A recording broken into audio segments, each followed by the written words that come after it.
Apreciada familia, en esta entrega quiero dar respuesta a una pregunta fundamental.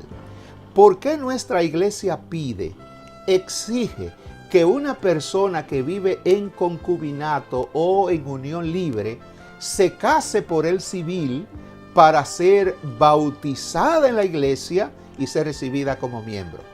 Vamos a analizar este tema porque últimamente he visto una serie de cuestionamientos al respecto, especialmente por algunos sectores evangélicos. Que el matrimonio civil no es necesario porque no es bíblico, porque en aquel tiempo no existía, que no se le puede negar a una persona el bautismo, a una persona que vive en concubinato y que ha levantado una familia, que no está en pecado delante de Dios porque el matrimonio civil es una imposición de los hombres. Vamos a ver qué dice la Biblia, qué dice la historia y si realmente se le estaría negando el bautismo a una persona en esta condición. Acompáñeme.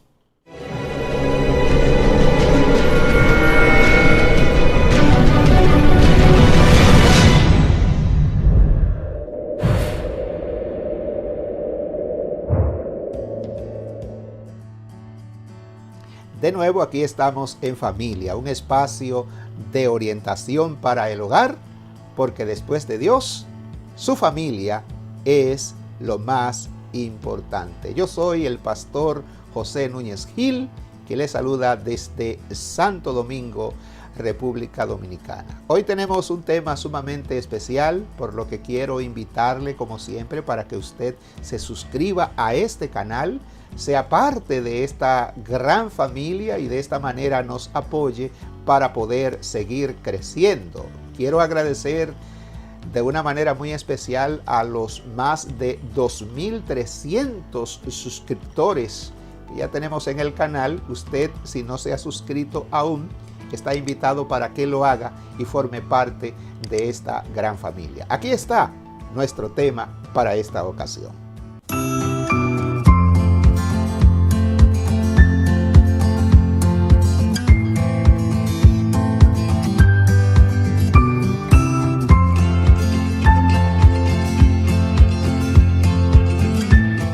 Es cierto que el matrimonio civil, tal como lo conocemos hoy, no existía en los tiempos bíblicos, como tampoco existían otras leyes que como cristianos debemos cumplir.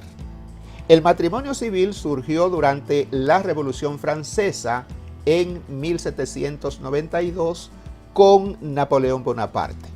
Fueron las leyes napoleónicas las que le dieron forma a los códigos civiles y a muchas de las leyes que hoy conocemos. Sin embargo, en relación al matrimonio legal o civil, Napoleón no partió de cero. Veamos cuáles eran las ceremonias nupciales de tipo legal que se realizaban en los tiempos bíblicos. En primer lugar, veamos el noviazgo y el matrimonio en los tiempos bíblicos. Muchos afirman que el noviazgo no existía en los tiempos bíblicos, pero esto no es cierto. San Mateo 1:18 dice: el nacimiento de Jesucristo fue así. Estando desposada María, su madre, con José, antes de que se juntasen, se halló que había concebido del Espíritu Santo. José y María eran novios, estaban comprometidos. Habían cumplido con el primer requisito de la ley, que era los esponsales o el desposamiento. Los judíos le llamaban Kiddushin, que significa santificar o apartar. Era cuando los novios formalizaban su compromiso y se apartaban el uno para el otro. Era un acto legal donde los novios firmaban un documento delante de sus familiares y delante de dos testigos que no eran familiares, comprometiéndose a conservarse el uno para el otro. Era costumbre que el novio le entregara una dote al padre de la novia como garantía, la cual le era devuelta en el momento del casamiento. Durante el tiempo de los esponsales, cada uno vivía con sus padres hasta el matrimonio.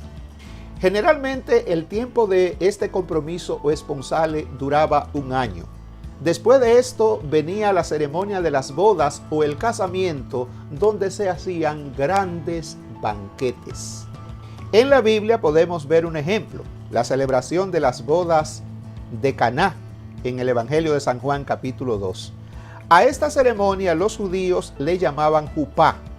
Era también una ceremonia donde los contrayentes, mediante juramento y la firma de un pacto o contrato legal, lo que hoy equivale al acta de matrimonio, los esposos estaban obligados a cumplir con sus deberes. El no cumplimiento podía disolver el matrimonio con una carta de divorcio, que era otro documento legal. En la Biblia no se habla tanto de manera explícita de este asunto porque entre los judíos esto no significaba ningún problema. Ignorando todo esto, quienes critican el hecho de que la iglesia requiera el matrimonio civil a las parejas en unión libre para que se puedan bautizar, afirman que los discípulos no le andaban preguntando a las personas si estaban casadas o no para bautizarlos. Pero esto no era necesario porque nadie podía vivir en unión libre. El judío que estaba en fornicación inmediatamente era lapidado. En segundo lugar, echemos un vistazo al matrimonio entre los romanos. Siendo que en los tiempos bíblicos, especialmente en los tiempos de Jesús, quien comandaba era el imperio romano, todo se sujetaba a sus leyes férreas. Es importante saber cómo efectuaban sus casamientos, ya que los que no eran judíos o gentiles, como se le llamaban, estaban bajo el amparo de las leyes romanas. Muchos creen que en la cultura romana y gentil, un hombre y una mujer se juntaban y ya, pero las cosas no funcionaban así. Existía un compromiso social y legal que los contrayentes estaban obligados a cumplir. Y déjeme decirle que los romanos no jugaban con la ejecución de sus leyes.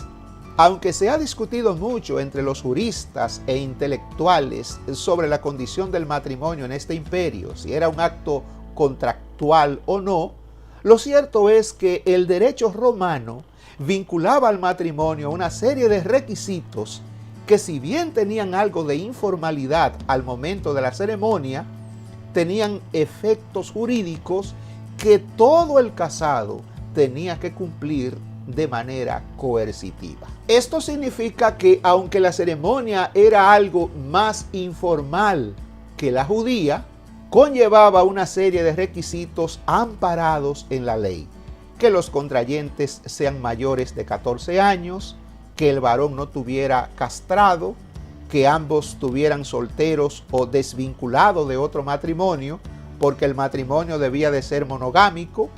La mujer viuda o divorciada tenía que esperar mínimo un año para volver a casarse, y el hombre o la mujer que tenía problemas de demencia o problemas psicológicos, le era impedido el matrimonio.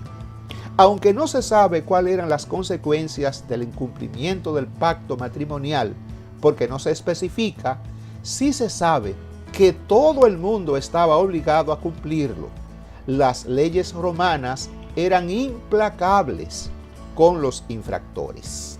De modo que tampoco era necesario preguntarle a un gentil o a un romano si vivía en concubinato y en unión libre, porque simplemente las leyes romanas lo prohibían. En tercer lugar, analicemos el concepto de fornicación y adulterio en la Biblia. Este texto que le muestro a continuación es clave para entender el aspecto legal del matrimonio en los tiempos bíblicos. Note lo que dice Romanos 7:2. Porque la mujer casada está sujeta por la ley al marido mientras éste vive. Pero si el marido muere, ella queda libre de la ley del marido. La Nueva Versión Internacional dice en esta última parte que la mujer queda libre de la ley que la unía a su esposo. Pero, ¿a cuál ley se refiere aquí? Obviamente, la ley civil que unía el matrimonio. Usted puede darse cuenta que la ley mosaica y la ley de los 10 mandamientos solo se le aplicaba a los que violaban la ley civil del matrimonio por medio de la infidelidad. Por eso el 7º mandamiento dice: no cometerás adulterio. ¿Y qué es el adulterio? Es la infidelidad al voto matrimonial. Cuando un hombre casado vive con una mujer ajena o viceversa. La fornicación, por otro lado, se aplica a las relaciones sexuales previo al matrimonio o cuando un hombre casado tiene relaciones sexuales fuera del matrimonio con una mujer soltera.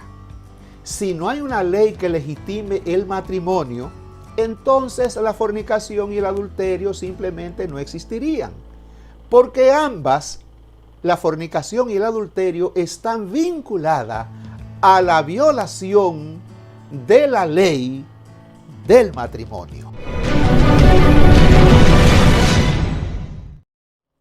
Los que se oponen al requisito del matrimonio civil previo al bautismo afirman que una pareja que tiene, por ejemplo, 40 años, que tiene hijos y nietos, ya no están en fornicación porque ya tienen una familia formal. Es cierto que ya la ley en determinados países, como la República Dominicana, por ejemplo, ampara a esa familia, pero el amparo que da la ley tiene que ver con asuntos de herencia y no con la legitimación del matrimonio. Pero fornicación es fornicación. No importa el tiempo que tengan juntos, no importa la familia que hayan levantado, el tiempo no legitima este tipo de relación. La Biblia es clara con esto. Primera a los Corintios, capítulo 7, versículos 2 y 3 dice: pero a causa de las fornicaciones, cada uno tenga su propia mujer y cada una tenga su propio marido. El marido cumpla con la mujer el deber conyugal, asimismo la mujer con el marido. En otras palabras, parafraseando lo que dice aquí, para que no fornique, cásese. El hombre tenga su propia mujer y la mujer tenga su propio marido. Y para que esa mujer sea de ese hombre y ese hombre de esa mujer, como ya vimos, era obligatorio efectuar la ceremonia de casamiento que tenía efectos jurídicos o legales. De lo contrario, la pareja estaría en fornicación. Podría quedar la duda cuando se hace una diferencia entre el matrimonio civil y el matrimonio por la iglesia o el matrimonio religioso. Algunos alegan que el matrimonio civil no es importante delante de Dios porque lo que tiene importancia delante de Dios es el matrimonio que se realiza por la iglesia, que es el valedero delante de Dios y no ante un juez civil. Pues déjeme decirle que la iglesia en realidad no casa. La iglesia únicamente lo que hace es bendecir el matrimonio civil previamente realizado. Por eso, la pareja debe casarse primero por el civil antes de ir a la iglesia a recibir la bendición. Es el matrimonio legal el que Dios bendice y santifica. Incluso los pastores que tenemos el permiso del gobierno para actuar como oficial civil, aunque vayamos a hacer la ceremonia civil y religiosa al mismo tiempo, lo primero que debemos de hacer es poner los contrayentes a firmar el acta para dar paso a la ceremonia de bendición. Jesús fue claro al decir: dad pues a César lo que es de César y a Dios lo que es de Dios. Por otro lado, se acusa que los que exigimos el matrimonio civil primero antes del bautismo, le estamos negando el bautismo a la persona. Y déjeme decirle que no estamos negando el bautismo. Estamos pidiéndole a la persona que arregle su vida, que deje su vida de pecado y pueda servirle a Dios como Dios manda. Dice Isaías capítulo 55, verso 7, deje el impío su camino y el hombre inicuo sus pensamientos, y vuélvase a Jehová, el cual tendrá de él misericordia, y al Dios nuestro, el cual será amplio en perdonar. Note que la invitación de Dios es dejar el pecado para venir a Él y recibir el perdón, incluyendo el que está en fornicación.